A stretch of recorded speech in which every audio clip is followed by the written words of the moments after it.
बिस्मिल्लाहिर्रहमानिर्रहीम।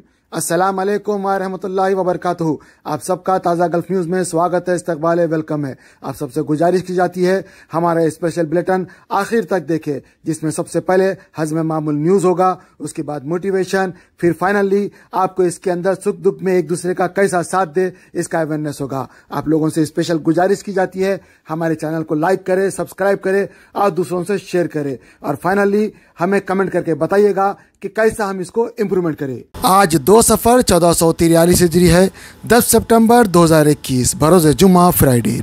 दोस्तों, जैसा कि आपको पता है कि भाई वही लोग सऊदी अरब में आ सकते हैं डायरेक्ट फ़्लाइट से जिन्होंने सऊदी अरब के अंदर 2 वैक्सीन ली है, ये तो आपको पता है। लेकिन सऊदी अरब के अंदर वो लोग जो मेडिकल से ताल्लुक़ रखते हैं या वो लोग जो सिफारत का अमला है वो भी डायरेक्ट आ सकते हैं। इसके अलावा कोई भी आदमी डायरेक्ट नहीं आ सकता है। वो आदमी जिसने सऊदी अरब में 2 वैक्सीन ली है लेकिन उसकी फैमिली के पास जो है 1 वैक्सीन है, तो वो अपनी फैमिली को 3rd कंट्री में लेके जाए, जिस तरह से श्रीलंका है, मालदीव, ओमान, बहरीन, ऐसे 3rd कंट्री में जो करीबी कंट्री है वहाँ पे लेके जाए, फैमिली के साथ 2 हफ्ते गुजारे, फिर यहाँ पे आए। ज़ाहिर बात है इन सब के लिए हर जगह के लिए आपको PCR लेना ज़रूरी है। अगर आप 2 वैक्सीन ले लेते हैं तो सऊदी अरब में आने के बाद आपको कोई क्वारंटाइन करने की ज़रूरत नहीं पड़ती, लेकिन सऊदी अरब के मंजूर शुदा वैक्सीन हो। ये न्यूज़ आप लोगों को बतानी थी क्योंकि बहुत सारे लोगों ने मुझे कमेंट करके और टेलीफोन करके पूछा था, तो मैंने भी उधर जाके मालूम किया था। तो मैं भी ये न्यूज़ तकरीबन 2-3 दिन से दे रहा हूँ। आपके पास काफ़ी डिटेल में मवाद है, आप मेरे न्यूज़ों में देख सकते हैं। वैसे अगर और भी कुछ क्वेश्चन है आपके तो आप कमेंट लिख के भी पूछ सकते हैं मुझे, तो मैं इंशाल्लाह मालूमात करके आपके सामने रखूँगा। और दूसरी बात दोस्तों, जिस तरह से मैंने अपने वालदा का री एंट्री कराया हुआ है, एग्ज़िट री एंट्री, रिन्यूअल या जो भी बोलो आप, तो विज़िट वीज़ा पे हमारे वालदा है, जैसा कि आपको पता है, अल्हम्दुलिल्लाह उनका हो गया है। और इसको ज़ाहिर बात है अगर आप जाते हैं तो आपका कागज़ कुछ ना कुछ कमी होती है जिसकी वजह से आपका कागज़ रिजेक्ट हो जाता है। तो ऐसी उसमें आप परेशान हो जाते हैं। ऐसे तो परेशान मत हो, वहाँ भी आपकी सहूलत के लिए सामने जो है जवादात के बिल्कुल सामने ही ऑफिसर बैठे हुए हैं, प्राइवेट ऑफिसर्स, वहाँ पे आप काम करा सकते हैं। लेकिन उसमें भी हर एक को काम करना नहीं आता, बाज़ लोग हैं उसमें ज़्यादा फ़ीस लेते हैं। लेकिन जो लोग हकीकी लोग हैं, जो जेन्युइन लोग हैं, जो प्रोफेशनल लोग हैं, उनकी दुकानें हैं, वहाँ से आप करा सकते हैं। मैं ये नहीं कर रहा हूँ कि भाई वहाँ पे जो बैठे हुए रोड पे उनसे मत कराओ, उनका भी हक़ है बेचारे, वो भी गरीब आदमी है, उनसे भी कराए, मैंने बुरा नहीं करना है। लेकिन ये दुकान पर जिस आदमी से मैं कराता हूँ हर वक्त उसके बारे में बोलता हूँ, ये बहुत नेक आदमी है, इसकी फ़ीस भी कम है और इसका ख़ास तरीक़ाकार ये भी है कि भाई ये बिल्कुल कम फ़ीस में काम करता है और बिल्कुल सही रहनुमाई करता है, रहबरी भी करता, आपको फिराता करता नहीं, काम सही करके देता। तो मेरी गुजारिश है आप लोग इससे काम कराए तो आप लोगों को ज़्यादा फिरना करना नहीं पड़ता, सही वो लिखता है, सही इन्फॉर्मेशन देता है और इसके ज़रिए से भी आप करा सकते हैं। आप लोग डायरेक्ट जाके भी करा सकते हैं। तो मैं तो खलास उसी से करा रहा हूँ, तो मुझे फ़ायदा हुआ है क्योंकि बहुत सारा ज़ाहिर बात अरबी का मटीरियल है, हम लोगों को समझ में भी नहीं आता, पढ़ने भी नहीं आता, सीखना चाहिए, हर एक कुछ सीखना चाहिए, हर ज़बान सीखना चाहिए।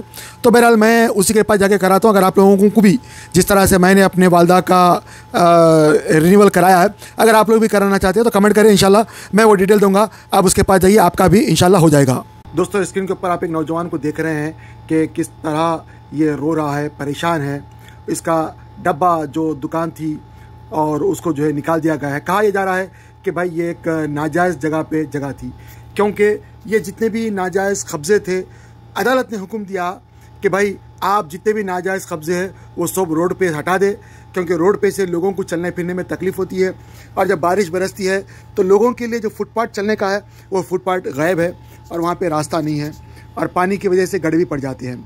एक तरफ तो ये है, दूसरी तरफ ये गरीब लोग ये कह रहे हैं कि भाई इसका हमको जो है परमिशन मिला बनाने का, हमने अपना डब्बा लगाया, लाइट का परमिशन मिला, लाइट ली, उसी तरह टेलीफोन का परमिशन मिला तो हमने टेलीफोन बूथ लगाया अपने पास, और हमको पानी का कनेक्शन मिला, हमने पानी लगाया, यहाँ तक कि बल्दिया का नंबर भी मिला, हमने लगाया।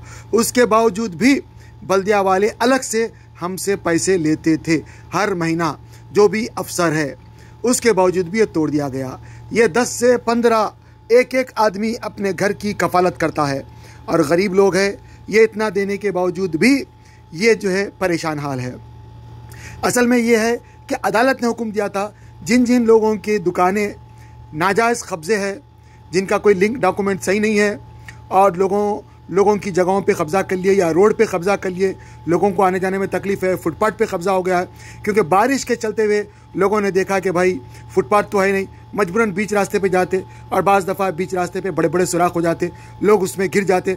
बाज़ दफ़ा ये होता कि भाई बोरवेल है, खुदा हुआ है, उसके अंदर गिर गए बच्चे, कई कई मरतबा ऐसा हुआ है, भारी नुकसान हुआ है। तो अदालत ने स्ट्रिक्ट हुक्म दिया है कि जितने ऐसे नाजायज कब्जे हैं सबको तोड़ दो। लेकिन तोड़ने से पहले हुकाम का भी, बल्दिया का भी काम था कि भाई तोड़ रही कर रही बताते, ऐसा बताया नहीं गया। जबकि अदालत का हुक्म आता है कि फौरी कार्रवाई तो नहीं होती है, एक टाइम लगता है, प्रिपरेशन होता है। इस दरमियान उनको बता देना चाहिए था ताकि वो लोग अपना काम कर सकें। वहाँ पे उन लोगों ने अपनी मेहनत से तमाम लीगल डॉक्यूमेंट के हिसाब से, जैसा कि वो बता रहे हैं, ये काम लगाया। लेकिन बहरहाल अदालत की निगाह में सब कुछ इलीगल है, क्योंकि वहाँ पे लिंक डॉक्यूमेंट होता है जिसमें किससे खरीदे, कहाँ से खरीदे, ये पूरी इन्फॉर्मेशन होती है। ये नहीं था, अब वो तोड़ दिया गया है।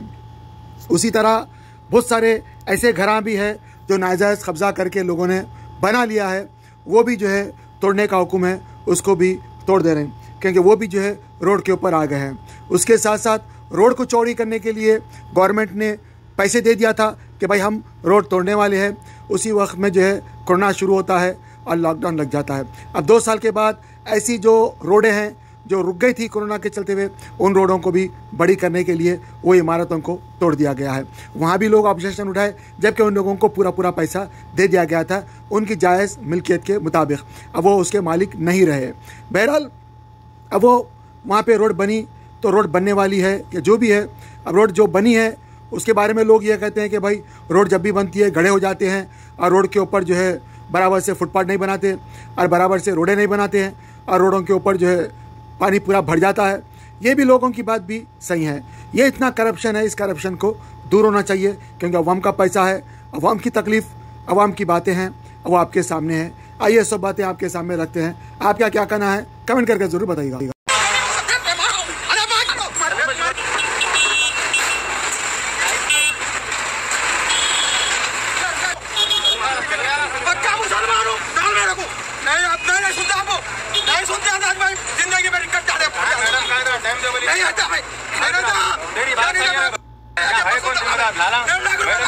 सबको मालूम है ये मुसीबत है।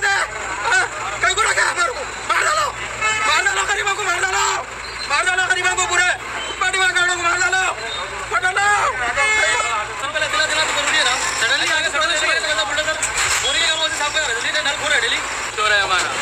हमारे को ना कोई नोटिस मिली ना कुछ मिली। ये कार्रवाई जो हो रही है अचानक हो रही है।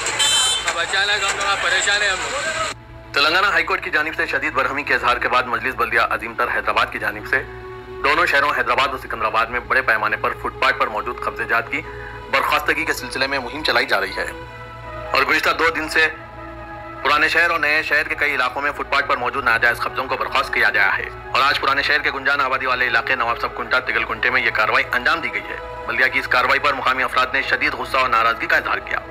मुकामी अफराद का कहना था कि पहले से नोटिस के जरिए मुतला किया जाता तो वो अपने सामान को बाहिफाजत निकाल लेते, इनका नुकसान नहीं होता।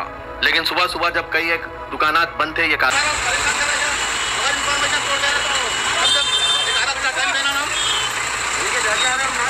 अरे ऐसा जुल्म है ना, ये तो दुनिया जुल्म कर रही है। तो टाइम देना, 5 मिनट टाइम देना, आप निकाले देना, हम उसको नोटिस देना। आपको 50 बोलना बंद बोल के आ रहे हैं, मार के निकाल दे रहे हैं। कितने साल से था ये बंद कर था? ये 4 साल से था जी। अब ये दुनिया का पैसा लगा के बनाया, क्या करना? आपका कितना नुकसान हुआ? मैं तो 40-50 हज़ार रुपये का नुकसान हो गया ना भाई। 1 दिन की टाइम दिया तो क्या हो रहा है? 1 दिन में पूरे निकाल लेते बोल रहे हैं। किसी की भी इंटीमेशन नहीं दी है सर। कल रात में ले हुआ सामान बोले का टाइम हो रहा है। 1 दिन के टाइम कल आके नहीं निकाले तो पूरा बुलडोजर चला लो बोलो। आज एक ही दिन जो है समझ छोड़ दो बोलो। तो मुसलमान पे एक चीज को नहीं समझ सका, तुम्हारी गरीब पर पेट पे मारा रहे, तुम्हारी तुम जिंदगी में अल्लाह के रहमत को बना चिना की पड़ेगी। तुम कहीं क्या नहीं रहेंगे, कहीं क्या नहीं रहते। डालो पक्का में डालो। अरे कितना 1.5 लाख रुपए ला के लगाओ भाई, 5 रुपए ना। अभी 40 सर बात नहीं करना। एक साल आणि यांच्यामध्ये फक्त डॉक्टर साहेब त्यांच्याकडे कायच नाहीये, काय हत्यार नाहीये, कायच नाही. फक्त त्यांच्या हातामध्ये काय देवाने दिलंय तेच आहे. त्यांनी खुदानी अल्लानी काहीतरी दिलंय तेच आहे. येतात माणसा 4 हाताने, जातात एकदा.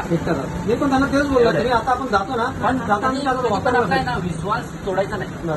बस आपल्या मनामधून ते काढून टाकायचं. तुम्हाला असं झालंय बिनधास्त कॉन्फिडन्स करायचं, आपला नाही यायचा. तुम्हाला स्वतःला बरं वाटणार, बघा तुम्हाला स्वतःला बरं वाटणार. तुम्ही बोलणार की बाबा नाही आता होऊन जाईल, तुम्ही सही टाकायला आले एकदम होऊन जाईल. तुमचे मुले आहेत ना? हा मुलगा आहे. Online Quran Learning Academy. Amid the closure of all schools, madrasas and Arabic tuitions due to COVID-19 pandemic across the country, here is a great opportunity for all the children, students, men, women, IT professionals, lawyers, engineers to learn and understand the Quran and keen concepts of Islam. Organized by Hafiz Khari, Muhammad Raza Fazil, Jamia Nizamiya.